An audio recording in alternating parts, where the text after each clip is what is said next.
ഉച്ചയോടടുത്തപ്പോഴാണ് പിന്നീട് ഡോക്ടർമാർ എന്തെങ്കിലും പറയുന്നത്. അറിഞ്ഞ കാര്യം സമാധാനമുണ്ടാക്കുന്നത് തന്നെയായിരുന്നു. കൊണ്ടുവന്നതിനേക്കാൾ ഇപ്പോൾ ഒരുപാട് മെച്ചപ്പെട്ടിട്ടുണ്ടത്ര. ദൈവത്തിനോട് 100 വട്ടം നന്ദി പറഞ്ഞു. എല്ലാവർക്കും ഒത്തിരി ആശ്വാസം തോന്നി. അതൊന്നറിഞ്ഞപ്പോഴാണ് ആഹാരം പോലും കഴിച്ചത്. ആയമ്മ അപ്പോഴും നിരസിച്ചു. എത്ര നിർബന്ധിച്ചു വേണ്ടാന്ന് പറഞ്ഞു. ചിപ്പിയും മീനുവും ആയയും ഒക്കെ കൂടി ക്യാൻറ്റീനിൽ പോയി ആഹാരം കഴിച്ചു. ചിപ്പിയുടെ അച്ഛനും അമ്മയും ആ നേരവും പോയിരുന്നില്ല. 4-5 മണിയോടെയാണ് അവർ പോകാൻ ഇറങ്ങിയത്. അമ്മ ഇന്നിവിടെ നിൽക്കാമെന്ന് പറഞ്ഞിരുന്നു. പക്ഷെ സ്നേഹത്തോടെ നിരസിച്ചു. എല്ലാവരും കൂടി നിൽക്കണ്ട എന്ന് പറഞ്ഞിരുന്നേ. ചിന്മയിയെ സംബന്ധിച്ച് അവർ ഇത്രയിടം വരെ വന്നത് തന്നെ വലിയ കാര്യമാണ്. അതിൽ പരമൊന്നും അവൾക്ക് വേണ്ടിയിരുന്നില്ല. മഹേഷിനും അതെ. 5 മിനിറ്റ് കൂടുമ്പം അവിടെ നിന്ന് വിളിച്ചുകൊണ്ടേയിരുന്നു. ആരോഗ്യനില മെച്ചപ്പെട്ടിട്ടുണ്ടെന്ന് പറഞ്ഞപ്പോഴാണ് മഹേഷിനും സമാധാനമായത്. ചിന്മയുടെ അമ്മ ഒരു പരിഭവമില്ലാതെ ആയമ്മയോടും മറ്റെല്ലാവരോടും മിണ്ടുന്നുണ്ടായിരുന്നു. ചിപ്പിയുടെ സന്തോഷം ഇരട്ടിച്ചു ആ നേരം. യാത്ര പറഞ്ഞവർ ഇറങ്ങിയപ്പോൾ ചിന്മയും കൂടെ നടന്നു. എൻട്രൻസ് വരെ ചെന്ന് നിന്നു. വണ്ടിയിൽ കയറി അവർ കൈവീശി അകന്നപ്പോഴാണ് അവൾ തിരിച്ചു നടന്നത്. ചിന്മയ വീണ്ടും അവർക്കരികിൽ വന്നിരുന്നു. ഇപ്പോൾ അവിടെ മീനുവും മായയും സന്ദീപും ആയമ്മയും മാത്രമുണ്ട്. മീനു ചേച്ചിയുടെ ചേട്ടൻ ഇത്തിരി മുന്നേ അങ്ങ് ഇറങ്ങിയതേ ഉള്ളൂ. ലീവ് കിട്ടിയില്ല എന്ന്. ഓഫീസിൽ പോയേ പറ്റുള്ളൂ അത്രേ. ഞാനെങ്കിൽ ഇറങ്ങട്ടെ അമ്മേ. കുഞ്ഞെ അവിടെ അച്ഛൻ്റെ അമ്മയുടെ അടുത്ത് നിർത്തിയിട്ടാണ് വന്നേ. നാളെ രാവിലെ ഞാനിങ്ങ് വരാം. മായ ആയമ്മയോട് ചോദിച്ചു. അവരവളെ നോക്കി തലയാട്ടിക്കൊണ്ട് പോയി വരാൻ പറഞ്ഞു. ചേച്ചി എങ്ങനെയാണ് പോകുന്നേ? ചിന്മയെ അവളെ ഉറ്റുനോക്കി. സന്ദീപേട്ടൻ കൊണ്ടാക്കും ചിപ്പി. എന്നിട്ട് ഏട്ടൻ ഇങ്ങ് വരും. അങ്ങനെയെങ്കിൽ ചേച്ചി കുറച്ച് നേരം കൂടി ഇവിടെ ഇരിക്കുമോ? ഞങ്ങൾ വീട്ടിൽ പോയി ഡ്രസ്സൊക്കെ എടുത്തുകൊണ്ട് വരാം. അമ്മയ്ക്കും ഫ്രഷ് ആകേണ്ടതല്ലേ. മീനു എല്ലാവരെയും മാറി മാറി നോക്കി.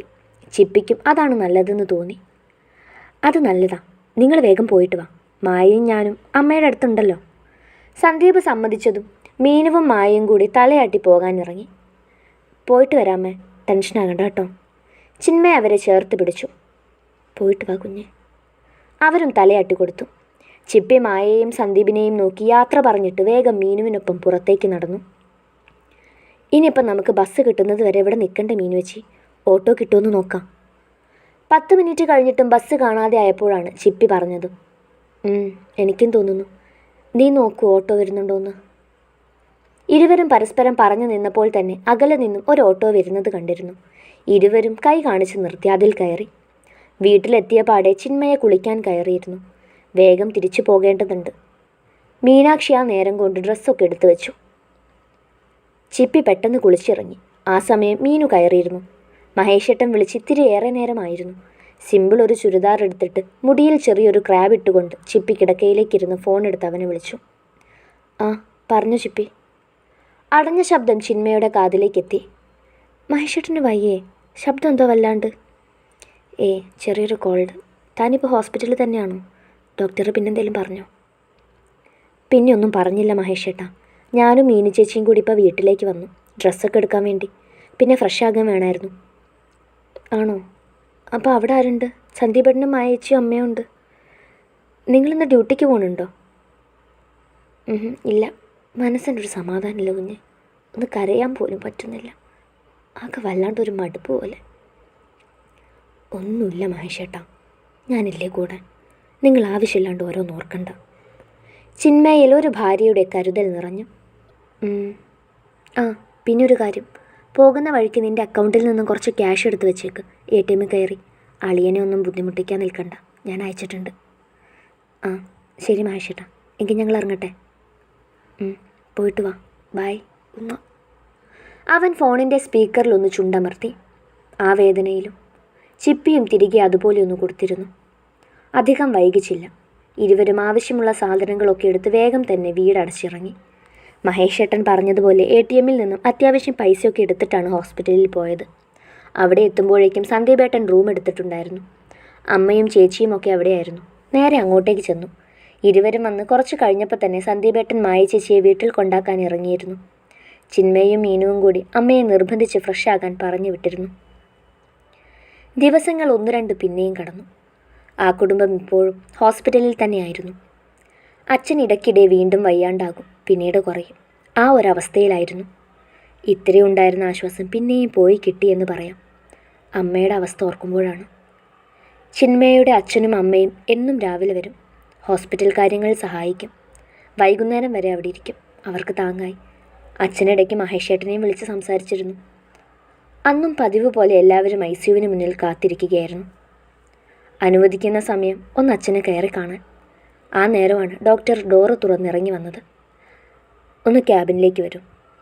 ഗൗരവം നിറഞ്ഞ മുഖത്തോടെ അദ്ദേഹം സന്ദീപേട്ടൻ്റെ മുഖത്ത് നോക്കി പറഞ്ഞിട്ട് പോയതും എല്ലാവരുടെയും പുരികം ചുളിഞ്ഞു. സന്ദീപേട്ടനൊപ്പം ചിന്മയുടെ അച്ഛനും കൂടിയാണ് ഡോക്ടറിനെ കാണാൻ കയറിയത്. എന്താ ഡോക്ടർ, അച്ഛനെന്തെങ്കിലും? നിങ്ങളിരിക്കൂ, അതേക്കുറിച്ച് പറയാനാണ് വിളിപ്പിച്ചത്. മുന്നിലെ ഇരിപ്പിടങ്ങളിലേക്ക് ചൂണ്ടി അയാൾ പറഞ്ഞതും ചിന്മയുടെ അച്ഛനും സന്ദീപും കൂടി ചെയറിലേക്ക് ഇരുന്നിരുന്നു. നിങ്ങൾക്ക് കുറച്ച് വിഷമമുണ്ടാക്കുന്ന കാര്യമാണ് ഞാൻ പറയാൻ പോകുന്നത്. പക്ഷേ മനസ്സിലാക്കാൻ ശ്രമിക്കണം. പേഷ്യൻറ്റിൻ്റെ കണ്ടീഷൻ കുറച്ച് ക്രിട്ടിക്കലാണ്. ഒരു ഓപ്പറേഷന് പോലും ഈ അവസരത്തിൽ പറ്റില്ല. അതിനുള്ള സ്കോപ്പ് പോലും ഇല്ല. ഓക്സിജൻ്റെ സഹായത്തോടെയാണ് ജീവൻ പോലും നിലനിർത്തിയിരിക്കുന്നത്. പക്ഷേ ഏത് നേരവും അതും നിലയ്ക്കും. മങ്ങിയ മുഖത്തോടെ തന്നെയാണ് ഡോക്ടർ സംസാരിച്ചത്. ഇരുവർക്കും എന്ത് പറയണമെന്ന് പോലും നിശ്ചയമില്ലായിരുന്നു. ഡോക്ടറിൻ്റെ മുറിവിട്ട് പുറത്തിറങ്ങുമ്പോൾ അവരുടെ മനസ്സാകെ മരവിച്ചിരുന്നു. ഈ കാര്യം അവരോട് എങ്ങനെയെന്നു പറയുമെന്നായി. മഹേഷിനോട് എങ്ങനെ പറയുമെന്ന് ആലോചിച്ചിട്ട് ഒരെത്തും പിടിയുമില്ലായിരുന്നു. എന്തു പറഞ്ഞു മോനെ? എന്തിനാണ് ഡോക്ടർ വിളിപ്പിച്ചത്? ഇരുന്ന ഇരിപ്പിൽ നിന്നും അവരെ കണ്ടപാടെ ആയമ്മ എഴുന്നേറ്റ് ചെന്ന് സന്ദീപിനോട് ചോദിച്ചു. ഒന്നുമില്ല അമ്മേ, അച്ഛൻ്റെ അവസ്ഥ പിന്നെയും മോശമായി അത്ര. അവർ മാക്സിമം നോക്കുന്നുണ്ട്, പേടിക്കണ്ടെന്ന് പറഞ്ഞു. അയ്യോ, ആ മനുഷ്യൻ എന്താ പറ്റിയത്? കള്ളം പറയുന്നതാണോ കുഞ്ഞെ നീ? അല്ലമ്മേ, എൻ്റെ അങ്കിളിനോട് ചോദിച്ചു നോക്ക്. അതെ മഹേഷിൻ്റെ അമ്മേ, പുള്ളിക്കാരന് കുഴപ്പമില്ല, ടെൻഷൻ അടിക്കണ്ട. ചിപ്പിയുടെ അച്ഛൻ അത് പറഞ്ഞിട്ടും അവർക്ക് വിശ്വാസം വരുന്നുണ്ടായിരുന്നില്ല. സന്ദീപ് മായയെ കണ്ണു കാണിച്ചതും അവൾ അവരെ ചേർത്ത് പിടിച്ചുകൊണ്ട് ഇരിപ്പിടത്തിലേക്ക് പോയി. ഞാൻ അളിയനെ വിളിച്ചു പറയാം. അങ്കിൾ ചിപ്പിയോടെങ്കിലും കാര്യം പറയും. മീനുവിനെയും മായയെയും ഞാൻ പറഞ്ഞ് മനസ്സിലാക്കാം. അവൻ ഫോണുമായി പുറത്തേക്ക് നടന്നതും അച്ഛൻ ചിന്മയെ കൂട്ടി കുറച്ച് മാറി നിന്നിരുന്നു. എന്താ അച്ഛാ ശരിക്കും ഡോക്ടർ പറഞ്ഞത്? ആയമ്മ കേൾക്കാതിരിക്കാൻ ചിപ്പി അത്രയും പതുക്കെയാണ് ചോദിച്ചത്. പ്രതീക്ഷ വെക്കേണ്ട മോളെ.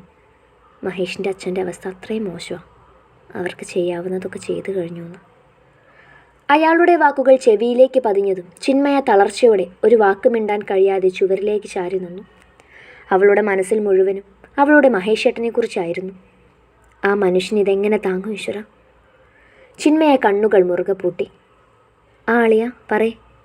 മഹേഷ് കോളെടുത്തൊരു ഹലോ പോലും പറയുന്നതിന് മുന്നേ അവനോട് പറഞ്ഞു. സന്ദീപ് ഒന്ന് ശ്വാസം എടുത്തു വിട്ടു. നേരത്തെ തന്നെ ഒരു സൂചന കൊടുത്തതുകൊണ്ട് കൂടുതൽ ടെൻഷനാകില്ലായിരിക്കും അവൻ ഓർത്തു.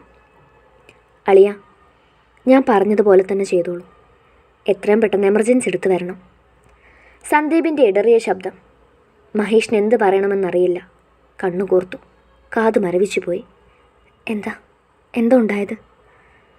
ഡോക്ടറെ വിളിച്ചിരുന്നു. പ്രതീക്ഷ വേണ്ടെന്ന് തന്നെ പറഞ്ഞു. അത്രയും ക്രിട്ടിക്കല്ല. അളിയനിവിടെ എത്താൻ നോക്ക്. അവൻ വളച്ചുകെട്ടില്ലാതെ പറഞ്ഞു. മഹേഷിൻ്റെ ശബ്ദം കാറ്റുപോലെ നേർത്തു. ഉത്തരം ഒരു മൂളലിൽ ഒതുങ്ങി. വരാം. എത്ര ബുദ്ധിമുട്ടാണെങ്കിലും ഞാൻ ഉടനെ എത്താം. വിളിക്കണം എന്തുണ്ടെങ്കിലും. അത്രമാത്രം പറഞ്ഞവൻ ഫോൺ കിടക്കയിലേക്ക് എറിഞ്ഞ് തലയ്ക്ക് കൈ താങ്ങി കണ്ണു പൂട്ടിയിരുന്നു. പ്രാർത്ഥനയോടെ നീണ്ട 4 മണിക്കൂറുകൾ. ആരും പോയില്ല. എല്ലാവരും ഹോസ്പിറ്റലിൽ തന്നെ ഉണ്ടായിരുന്നു. ആയമ്മയുടെ കണ്ണുകൾ ഇതുവരെയും തുറന്നിട്ടില്ല. എല്ലാവരും അവർക്ക് താങ്ങായി അടുത്ത് തന്നെയിരുന്നു. ഞങ്ങൾക്ക് കഴിയുന്നതിൻ്റെ പരമാവധി ശ്രമിച്ചു. പക്ഷേ ICUവിൻ്റെ വാതിൽ തുറന്നു വന്ന സീനിയർ ഡോക്ടർ പറഞ്ഞതും എല്ലാവരും സ്തംഭിച്ചു നിന്നുപോയി. ആയമ്മയുടെ ബോധം മറഞ്ഞവർ നിലത്തേക്ക് വീഴാൻ പോയതും ചിന്മയും അമ്മയും കൂടി അവരെ താങ്ങിപ്പിടിച്ചു. വൈകാതെ തന്നെ വെള്ള പുതച്ച ശരീരം പുറത്തേക്ക് സ്ട്രക്ചറിൽ കൊണ്ടുവന്നതും നിലവിളിയോടെ മക്കളും ഭാര്യയും ചിപ്പിയും അദ്ദേഹത്തിനെ പുതുങ്ങി പിടിച്ചു. സന്ദീപിൻ്റെ ഉൾപ്പെടെ കണ്ണുകൾ ആ വേള പെയ്തിറങ്ങി. പുലരും വരെ ഹോസ്പിറ്റൽ മോർച്ചറിയിൽ ബോഡി സൂക്ഷിക്കാൻ ഏർപ്പാട് ചെയ്തു. രാവിലെ വീട്ടിലേക്ക് കൊണ്ടുപോകാമെന്നായി. ആയമ്മയുടെ കണ്ണുനീര് ഈ നേരം വരെയും ഒരല്പം പോലും തോർന്നിട്ടില്ല. ഭർത്താവ് പോകുമ്പോൾ പിന്നെ ഏത് ഭാര്യയ്ക്കാണ് ജീവിക്കാൻ തോന്നുന്നത്? അതുതന്നെ, മരിച്ച് ജീവിക്കുന്നുവെന്ന് പറയാം. ചിന്മയും മീനുവും മായയും കൂടി ആയമ്മയെയും കൂട്ടി രാത്രി തന്നെ ഹോസ്പിറ്റലിൽ നിന്നും വീട്ടിലേക്ക് പോയി. ചിപ്പിയുടെ അച്ഛൻ ഉൾപ്പെടെ ബാക്കി ആണുങ്ങളൊക്കെ ഹോസ്പിറ്റലിൽ നിന്നു. മഹേഷ് ഏട്ടനോട് സന്ദീപ് അളിയൻ തന്നെ കാര്യം പറഞ്ഞു. ചിന്മയ ഈ നേരം വരെ സംസാരിച്ചിട്ടില്ല. എന്ത് പറയണമെന്നോ എങ്ങനെ ആശ്വസിപ്പിക്കണമെന്നോ ഒന്നും അവൾക്ക് അറിയുന്നുണ്ടായിരുന്നില്ല. വിവരമറിഞ്ഞ് വീട്ടിൽ ആളുകളൊക്കെ എത്തിയിട്ടുണ്ടായിരുന്നു. ആയമ്മയെ മുറിയിലേക്ക് കിടത്തി. മീനുവും മായയും ഒപ്പിരിക്കുന്നുണ്ട്. ഇരുവരും ഒരുപോലെ കരയുന്നു. ചിന്മയുടെ ഉള്ളവും വിങ്ങി. പക്ഷെ ഒരു മൂലയിൽ ചുരുണ്ടുകൂടാനായില്ല. ചെയ്തു തീർക്കാൻ ഒത്തിരിയുണ്ട്. എല്ലാത്തിനും മുന്നിൽ നിൽക്കേണ്ടത് ഇപ്പോൾ താനാണെന്നുള്ള ബോധ്യം അവൾക്കുണ്ടായിരുന്നു. ചിപ്പിയുടെ അമ്മയും ചന്തുവിൻ്റെ ഭാര്യയും കൂടി അല്പനേരത്തിനുള്ളിൽ തന്നെ വീട്ടിൽ വന്നിരുന്നു. മൂവരും ചേർന്നാണ് അവിടെയൊക്കെ വൃത്തിയാക്കിയിട്ടത്. ബോഡി കിടത്തേണ്ടതല്ലേ. നേരം പുലരുമ്പോഴേക്കും വീട്ടിലൊരു നീല പന്തലുയർന്നു. മുറ്റത്തൊരു കട്ടിലും സ്ഥാനം പിടിച്ചു. ആളുകളൊക്കെ തടിച്ചുകൂടുന്നു. ഇറയത്തു നിന്നും കൂട്ടക്കരച്ചിലുയർന്നു. ആംബുലൻസിൽ ബോഡി കൊണ്ടുവന്ന് ഇറയത്തെ വരമ്പിലേക്ക് കിടത്തി. ആയം മാർത്തലച്ച് കരഞ്ഞു. ചിപ്പയും മായയും മീനുവും കണ്ണീരോടെ അയാൾക്ക് തലക്കും ഭാഗത്തും ഇരിപ്പുണ്ട്. ഓരോരുത്തരായി വന്ന് കണ്ടുപോകുന്നുണ്ട്. കത്തിച്ച നിലവിളക്ക് കെടാതെ എണ്ണ ഒഴിച്ചുകൊണ്ടിരുന്നു. അടക്കം എപ്പോഴാ? പുറത്തുനിന്നാരോ ചോദിക്കുന്ന ചോദ്യം ചിപ്പിയുടെ കാതിൽ പതിഞ്ഞു. മോൻ ചെറുക്കം വരുമത്രേ, ഉച്ചയോടുണ്ടാകും. കൂട്ടത്തിലാരോ മറുപടിയും കൊടുത്തു. ചിന്മയുടെ നെഞ്ചിൽ വിങ്ങൽ കൊണ്ടു. ആ മനുഷ്യനെ എങ്ങനെ താൻ നോക്കും? ആ സങ്കടം താൻ എങ്ങനെ കാണും? ആ കണ്ണുനീർ തനിക്ക് കാണാൻ വയ്യ. എന്തൊരവസ്ഥയായത്! ചിപ്പി പൊട്ടി വന്നൊരു കണ്ണുനീർ കടിച്ചമർത്തി. വരുന്ന ഓരോ മുഖങ്ങളിലും ചിന്മയ മഹേഷിൻ്റെ മുഖം തിരിഞ്ഞു. ഒടുവിൽ കാത്തിരിപ്പിന് അവസാനം നിറകണ്ണുകളോടെ പടി കടന്നവൻ വന്നു. മോനെ, അച്ഛൻ പോയടാ. അയ്യോ! അലറിക്കൊണ്ടുള്ള ആയമ്മയുടെ കണ്ണുനീർ എല്ലാവരുടെയും നെഞ്ചിൽ തന്നെ കൊണ്ടു. മിഴിയൊരൽപ്പം പോലും ചിമ്മാതെ ഉമ്മറവാതിൽ നിന്നവൻ അയാളെ നോക്കിക്കൊണ്ടിരുന്നു. ഏറെ നേരം ആ ഒരു നിൽപ്പ്. ശേഷം സന്ദീപളിയനോടൊപ്പം പടികടന്നു പോകുന്നതും കണ്ടു. ചിന്മയുടെ കണ്ണുകളും അവന് പുറകെ പാഞ്ഞു.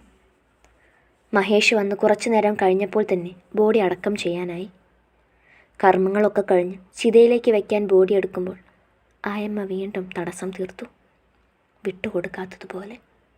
വല്യമ്മമാരൊക്കെ ചേർന്നാണ് പിടിച്ചു മാറ്റിയത്. ചിതയ്ക്ക് ചുറ്റും വലം വെച്ച് കുടമുടച്ച് മഹേഷേട്ടൻ കർമ്മി പറഞ്ഞതുപോലെ തീ കൊളുത്തി. അഗ്നി എരിയുന്നതിനോടൊപ്പം അച്ഛൻ ഇനിയില്ല എന്ന സത്യവും തിരിച്ചറിഞ്ഞു. ചിത കെടുമ്പോഴേക്കും ആളും പേരും ഒഴിഞ്ഞിരുന്നു. എങ്കിലും മുറ്റവും വഴിയിലും ഒക്കെയുണ്ട്. മുറിയിലെ കിടക്കയിൽ അമ്മയും മക്കളും കണ്ണീർ വാർത്ത് ചുരുണ്ടുകൂടി. അവർക്ക് കാവലായി കുറച്ചു പേരുണ്ട്. ചിന്മയ ആയമ്മയുടെ തലമുടിയിലൂടെ വിരലോടിച്ചു. അതിൽ കൂടുതലൊന്നും പറയാനില്ലായിരുന്നു. ചിപ്പി, അവളുടെ അമ്മ വാതിലോളം വന്ന് പതിയെ വിളിച്ചു. ചിന്മയ മുഖമുയർത്തി നോക്കിക്കൊണ്ട് പുറത്തേക്കിറങ്ങി. എന്താമ്മേ? അവൾ അവരെ ചോദ്യഭാവത്തോടെ നോക്കി. കഞ്ഞി വെക്കണ്ടേ കുഞ്ഞെ? ഇവിടെ നിൽക്കുന്നവർക്കൊക്കെ കൊടുക്കണ്ടേ? ആരും അതേക്കുറിച്ചൊന്നും പറഞ്ഞില്ല. മോള് മഹേഷിനോട് കാര്യം പറയും, അല്ലെങ്കിൽ സന്ദീപിനോടെങ്കിലും ആരെങ്കിലും പോയി ആവശ്യമുള്ള സാധനങ്ങൾ വാങ്ങിയിട്ട് വരട്ടെ. ആ, ഞാൻ പറയാം. ചിപ്പി തലയാട്ടിക്കൊണ്ട് ഉമ്മറത്തേക്ക് നടന്നു. വാതിൽപ്പടിയിൽ നിന്നും ചുറ്റിനും കണ്ണുടച്ചു. കുറച്ചകലെയായി അച്ഛനോട് സംസാരിച്ച് മഹേഷേട്ടനും സന്ദീപേട്ടനുമൊക്കെ നിൽപ്പുണ്ട്. ചിപ്പിയുടെ അച്ഛൻ അവനോടെന്തോ സംസാരിക്കുന്നുമുണ്ട്. ചിപ്പി കുറച്ചു നേരം ആ കാഴ്ച നോക്കി നിന്നു. പാവം, ഈ നേരം അച്ഛൻ എന്തേലും മിണ്ടിയ ആ മനുഷ്യനതൊരാശ്വാസമായിരിക്കും. ചിപ്പിക്ക് അതിനിടയിലോട്ട് ചെല്ലാനൊരു മടി തോന്നി. എങ്ങനെ ഇങ്ങോട്ടൊന്ന് വിളിക്കുമെന്നോർത്ത് നിൽക്കുമ്പോഴായിരുന്നു അവൻ്റെ നോട്ടവും വാതിൽപ്പടിയിൽ നിൽക്കുന്നവളിലേക്ക് വീണത്. ചിന്മയ അവനെ തലയാട്ടി അടുത്തേക്ക് വിളിച്ചു. മഹേഷിൻ്റെ നീർത്തിളക്കമുള്ള കണ്ണുകൾ കൊണ്ട് അവൻ എന്താണെന്ന് വീണ്ടും ചോദിച്ചു. വീണ്ടും അവൾ തല ചലിപ്പിച്ചപ്പോഴേക്കും മഹേഷ് എന്തോ പറഞ്ഞുകൊണ്ട് അവൾക്കരികിലേക്ക് നടന്നു വന്നിരുന്നു. അവനെ കണ്ടപ്പോൾ തന്നെ ചിപ്പി മുറിയിലേക്ക് പോയി. പുറകെ അവനും മുറി ചാരി അവൾക്ക് മുന്നിൽ നിന്നു. എന്താടാ? പതിവിലും നേർത്തു പോയി ആ ശബ്ദം. ചിപ്പി അരികിലേക്ക് ചെന്ന് ആ നെറ്റിയിൽ അമർത്തി ചുംബിച്ചു. പറയാനുള്ളതൊക്കെ അത്രയും അതിലുണ്ടായിരുന്നു. മഹേഷിൻ്റെ കണ്ണുകൾ കാത്തിരുന്നതുപോലെ വീണ്ടും നിറഞ്ഞു തുളുമ്പി. ചിപ്പിയെ മുറുകെ പുണർന്നവൻ നിശബ്ദമായി കരഞ്ഞു തീർത്തു.